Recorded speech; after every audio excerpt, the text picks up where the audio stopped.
I'm just at the point where you accept it and don't retaliate. Like, just let them hit you, be what it is. Don't let it get inside your head and know it's coming. I think at this point, I know I'm going to take. Diamond DeShields thought she got away with it. WNBA did no favors for the Fever in setting up the 2024 schedule. Through the first 3 weeks, they've already had just a single day off between any of their 11 games. So it's hard to get any real work done when all you do is play, travel, repeat. But this past weekend, Chennedy Carter believes she was safe, but according to insiders, WNBA owners have secretly compiled a list of people who should not sign, and if your name is on it, your future in the league is over.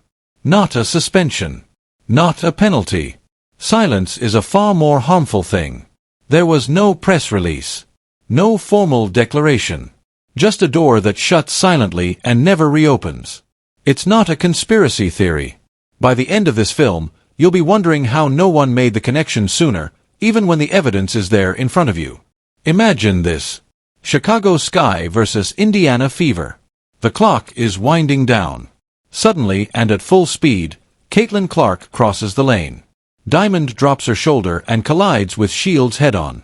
Don't try to play the ball. They locked eyes. Put your body down. A deliberate collision masquerading as a basketball game.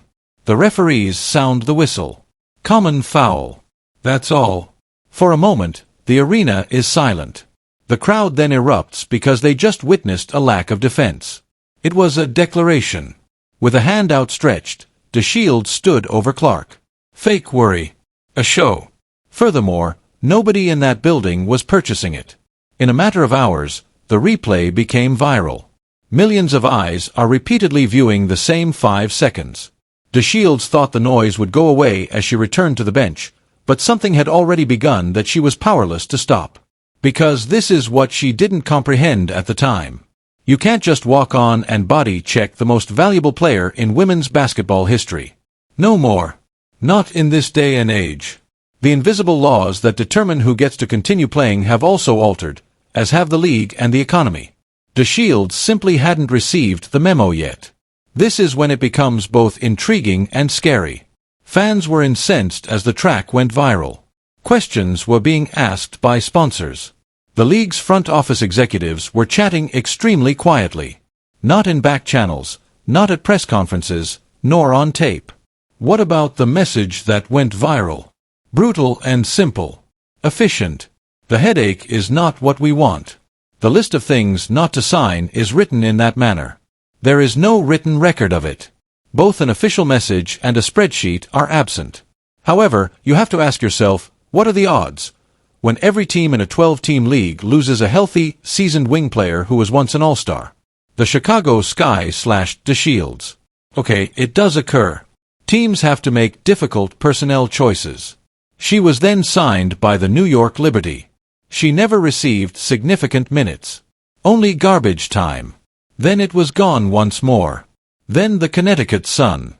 She made it to the very end of the preseason and survived every drill and scrimmage before they also cut her. And now, months later, there is still no team, no contract, nothing, a former all-star with experience and availability, and not a single team will sign her. It's not a coincidence. Coordination is that. What the data already indicate was corroborated by sources close to several organizations. Fans on the internet made it plain they didn't want her on their rosters, teams were under pressure regarding the optics, sponsors were flagging her name, and league officials were somehow ensuring the message got through despite saying nothing in public. The list operates in this manner. DeShields isn't where the tale begins, but it doesn't have to exist on paper to be totally true. You must return to Chennedy Carter in order to comprehend how this list functions. Chicago Sky versus Indiana Fever on June 1, 2024. Clark is standing away from the play, not even looking, when Carter enters and gives her a hip check that knocks her to the ground. Just a hit, no basketball rationale, no ball competition.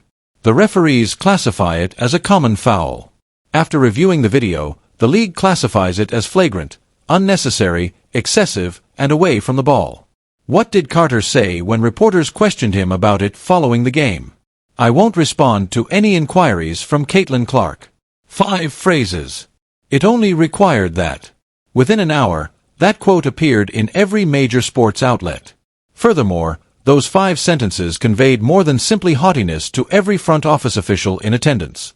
Uncoachability was the problem. Liability was the issue.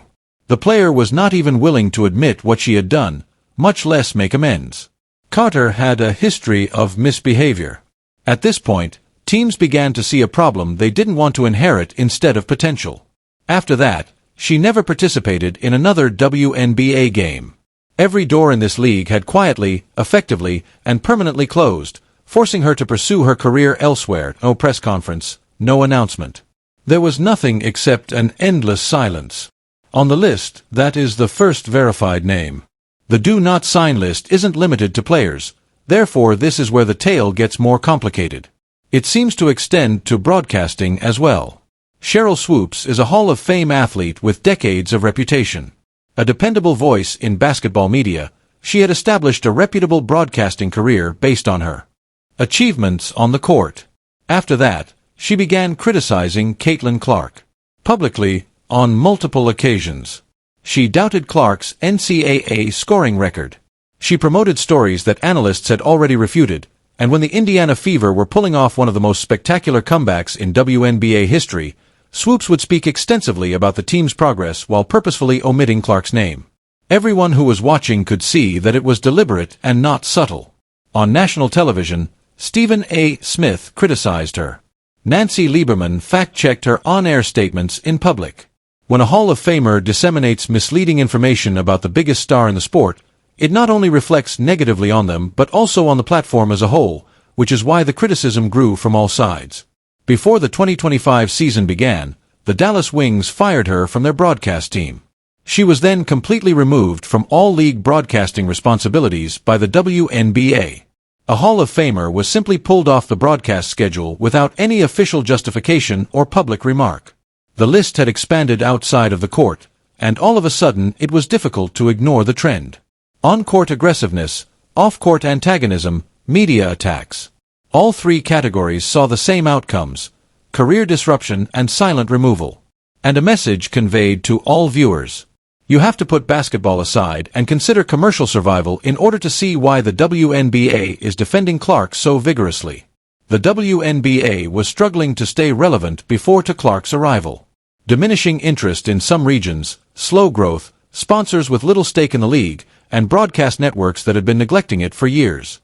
Subsequently, Clark breaks 62 records during her debut season. With 337 assists, she holds the record for most assists in a single season. She records a triple-double twice, making her the only rookie in league history to do it. Every other player in the league is outsold by her jersey. Indiana Fever merchandise is being purchased by fans who have never attended a WNBA game. Fever-related road games are attracting larger crowds than the home teams have all season. Suddenly, television networks that hadn't placed a bid for WNBA rights in years are present. Sponsors are investing twice as much. In a single season, the Indiana Fever went from being a lottery club to a playoff contender. You added a good player, so that doesn't happen. That occurs as a result of adding a generational force that modifies a franchise's overall gravitational pull. Collective bargaining, player compensation, and revenue sharing will now be discussed later in the 2026 CBA negotiations. The union is demanding increased funding.